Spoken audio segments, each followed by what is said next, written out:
Kalau misalnya saya ditanya pribadi tadi kenapa tidak ikut politik, saya mengatakan ya itu pilihan saya pribadi. Subhanallah. Dikatakan kembali kepada Rasulullah, kalian mengatakan ini sesat, ini garis keras.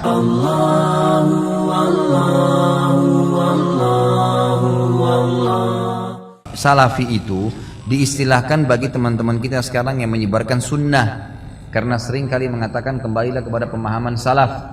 Salaf itu maksudnya sahabat, tabi'in, itu kan yang orang mendahului kita dulu. Karena banyak orang, hampir semua kelompok Islam sekarang ini mengatakan saya juga berpegang pada Al-Quran dan Sunnah, termasuk orang-orang liberal tuh yang mengatakan boleh nikah lintas agama lah, semua orang bisa masuk surga. Itu beristidlal dengan Al-Quran, mengambil dari Al-Quran, dipotong-potong ayatnya. Kenapa? Karena ayat Al-Quran dan hadis Nabi SAW tidak difahami seperti pemahaman sahabat, gitu kan? Ayat Al-Quran turun dan hadis Nabi SAW disebutkan di hadapan para sahabat, mereka menyaksikan itu. Dan sering kali terjadi di kasus mereka, kasus rumah tangga mereka, peperangan mereka dengan orang-orang kafir, gitu kan, haji dan umroh mereka. Ya, ini semua turun di kalangan sahabat. Jadi untuk memahami agama ini dengan benar, itu kita harus mengikuti pemahaman para sahabat. Maka itu diistilahkan dengan kaum salaf yang telah mendahului kita. Nah, sering kalau ada ucapan kaum salaf dikatakan oh ini kelompok salafi, gitu kan?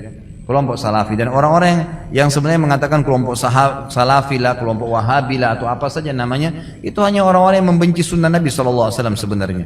Ya, kalau dia hadir di pengajian sekali saja, dia akan dengarkan ternyata kalau Allah, kalau Rasul, Allah berfirman, Rasulullah bersabda, penanggapan sahabat seperti ini. Nggak ada sesuatu dari ini pendapat saya ya, ini pendapat kiai saya ya.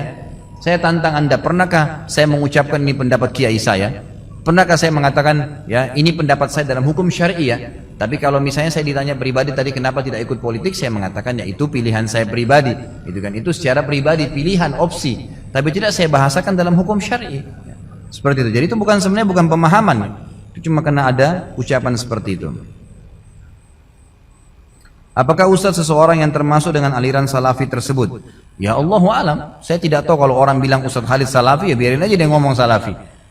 Orang mau bilang saya wahabi silakan, mau bilang aliran apa saja silakan. Yang penting kalau Anda dengar ceramah saya di YouTube, di web, di ceramah ini, kalau Anda hadir, selalu yang saya sampaikan kalau Allah, kalau Rasul, Allah berfirman di ayat ini, surah ini, ya ini Rasulullah SAW bersabda, inilah yang saya ikuti. Ini saya setahu saya ini pemahaman agama Islam. Saya nggak pernah tahu ini ada aliran apa di sini. Dan saya tidak pernah membawa nama aliran, tidak pernah membawa nama seseorang tokoh, nggak pernah. Yang saya tahu adalah Allah berfirman, Rasulullah SAW bersabda, ini pemahaman para sahabat. Hadis yang sahih mendukung kita untuk bersatu. Hadis yang palsu menyuruh berselisih. Mana yang harus diikuti? Ini enggak apa-apa, berselisih pendapat enggak masalah. Subhanallah. Wahyu jelas. Apa kata Nabi SAW waktu beliau sebelum meninggal? Taraktu fikum amran ma in tamassaktum bihima lan tadillu abada. Kitabullah wa sunnati. Saya akan meninggal nih, kata Nabi SAW. Saya tinggalkan buat kalian dua pedoman utama. Kalau kalian berpegang teguh pada keduanya, kalian tidak akan pernah sesat. Kata ulama, sesat, berselisih, menyimpang, saling musuh-memusuhi, tidak akan pernah terjadi kalau kalian berpegang pada itu. Kata Nabi SAW, Kitabullah wa sunnati. Ikuti Al-Quran dan sunnahku. Lalu hadis yang sahih yang jelas sekali. Kata Nabi SAW, Yahudi terpecah menjadi 71 golongan. Hati-hati, nanti akan ribut tuh mereka. Nasrani juga 72 golongan. Sayangnya, kalian juga akan terpecah menjadi 73 golongan. Lebih banyak lagi.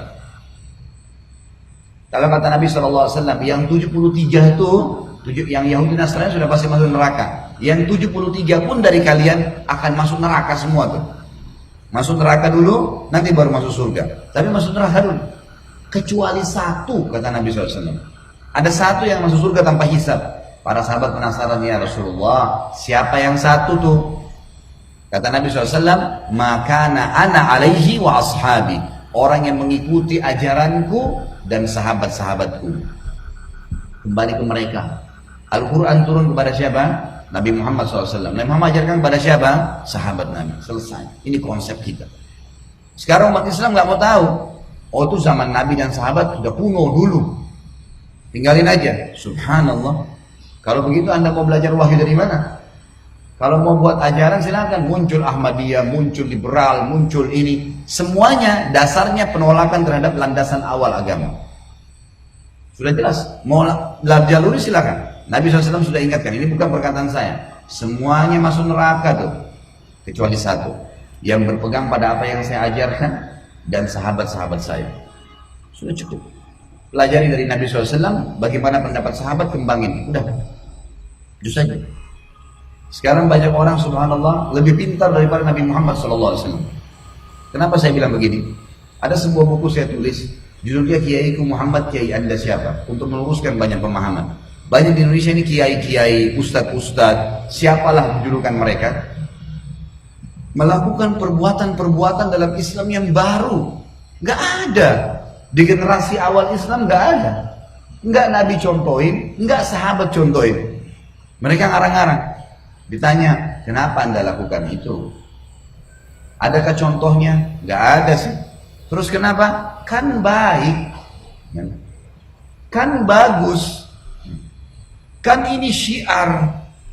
Alasan beragam macam. 1001 alasan dicari. Bukannya, oh iya, tidak ada landasan. Kalian ingat hadis Nabi, 2 pedoman, Al-Quran dan Sunnah. Ada landasannya nggak? Ada ayatnya nggak? Ada hadisnya nggak? Pernah disampaikan nggak? Nggak ada. Mereka sendiri ngakuin nggak ada. Baik, kenapa dilakukan? Bagus, baik, gitu kan? Syiar. Ini berarti sama saja dia mengatakan, maaf Rasulullah, saya lebih ngerti daripada Anda. Kalau Rasulullah SAW nggak contohin terus dia mau kerjain gimana? Hanya alasan baik. Bayangkan kalau semua orang beralasan ini baik, ini syiar, lalu mereka mau leluasa melakukannya.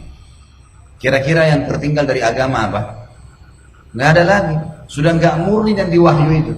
Padahal ingat sabda Nabi tadi awal saya sebutkan, 2 pedoman. Kalau kalian berpegang teguh pada keduanya, tidak akan pernah sesat, tidak akan susah. Ini Nabi waktu mau meninggal disampaikan sallallahu alaihi wasallam.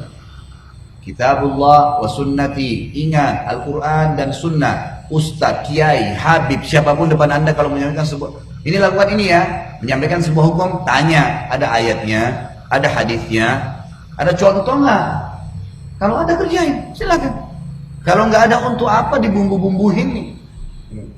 Untuk apa? Dengan alasan syiar. Banyak yang disunnahkan yang bisa kita syiarkan. Banyak.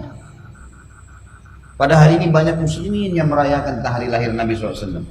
Diingatkan, Nabi tidak pernah contohin saudara.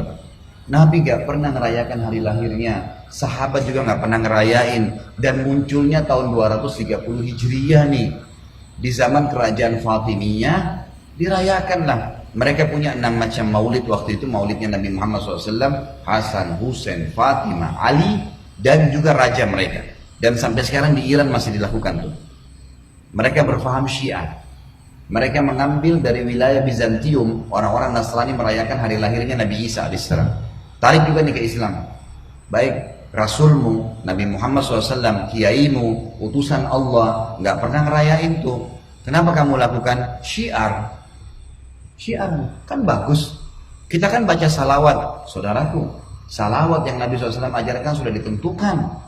Bentuknya, kapan dibaca misalnya habis azan, gitu kan? Habis azan kata Nabi SAW, kalau kalian dengarkan muadzin, ikuti apa yang diucapkan dan bacalah salawat untukku. Kalau kita baca, begitu ingin membaca doa, membaca bismillah, alhamdulillah, wassalatu wassalamu ala rasulillah, menutup doa, masuk masjid, luar masjid, ada tempat-tempat yang sudah ditentukan. Pada hari Jumat disuruh perbanyak, sudah ada, syiarkan tuh. Yang sudah Rasulullah SAW ajarin, syiarkan, silakan. Jangan syiarkan sesuatu yang Anda karang-karang. Kadang-kadang kalau diingatin tersinggung. Nih, Wahabi nih. Ini aliran sesat nih. Subhanallah. Dikatakan kembali kepada Rasulullah, kalian mengatakan ini sesat, ini garis keras. Kita sedang menjaga masjid nih, kita jaga bangunannya. Jangan ada yang coret ya. Ini panel listrik di sini, ini pencet. Ini ruangan khusus pengurus, jangan masuk ya. Ini sound system jangan sembarangan orang yang pegang ya. Peraturan, datang rapi sholat. Ada sesuatu yang kurang nyaman disampaikan pada panitia. Hanya gitu kok. Untuk jaga kemurnian Islam. Semua ya, direntet dalam sejarah Nabi SAW dan para sahabat, terutama Khulafaur Rasyidin, masa kejayaan Islam berjaya pada saat itu. Karena berpegang pada Al-Quran dan sunnah Nabi Muhammad SAW. Apa beratnya teman-teman sekalian? Kalau Anda berpegang pada sunnah Nabi, beratnya apa? Cukupkan dengan itu saja, nggak usah tambah-tambahin. Selesai. Kan bisa ya, tapi orang-orang nggak mau, dibumbu-bumbuin. Hadis yang lain, kata Nabi SAW, alaikum bisunnati wa sunnatul khurafa'ur rasyidun al-mahdiyun min ba'di. Berpegang pada sunnah-sunnahku yang aku contoh-contohkan, dan sunnah khulafaur rasyidin Abu Bakar, Umar, Utsman, Ali radhiyallahu anhum ajma'in. Addu 'alaiha bin nawajid. Pegang teguh pada keduanya walaupun dengan gigi geraham kalian. Nabi SAW sudah tahu nanti ada orang buat-buat nih dan tidak bertanggung jawab, suka ngarang-ngarang. Kata Nabi, berpegang teguh walaupun dengan gigi geraham kalian. Wa iyyakum wa muhdatsatil umur, dan hati-hati jangan tambah-tambah nih agama. Gitu. Fa inna kulla muhdatsin bid'ah, semua yang ditambah-tambah itu perbuatan baru dalam agama. Wa bid'atin dhalalah, perbuatan baru pasti membawa pelakunya pada kekeliruan. Kenapa keliru? Kenapa sesat? Karena tidak ikutin panduan wahyu. Allah maunya A, B, C, D, kerjain ya, tinggalkan Z ya, dan seterusnya. Ini nggak boleh. Baik, sudah ada jelas panduannya. Enggak, datangkan yang lain. Nggak bisa, nggak akan ketemu. Anda kerja di perusahaan, pimpinan perusahaan bilang, Senin pakai baju putih, Selasa pakai baju kuning, Rabu pakai baju hitam. Datang jam 7 pagi, keluar jam 5 sore. Ada pegawai datang, Senin pakai baju hitam. Rapi, tapi baju untuk hari Rabu tuh. Diingatin nggak mau gimana? Keluarin. Nggak diterima, nggak ada gaji, nggak ada pekerjaan. Bangkang dengan peraturan perusahaan. Itu baru peraturan perusahaan, apalagi peraturannya Rabbul Alamin, Tuhan alam semesta. Kenapa sih sekali lagi kalau kita berpegang pada sunnah Nabi SAW, cintai beliau dengan setulus-tulusnya, pertahankan agama ini apa adanya, kan cukup.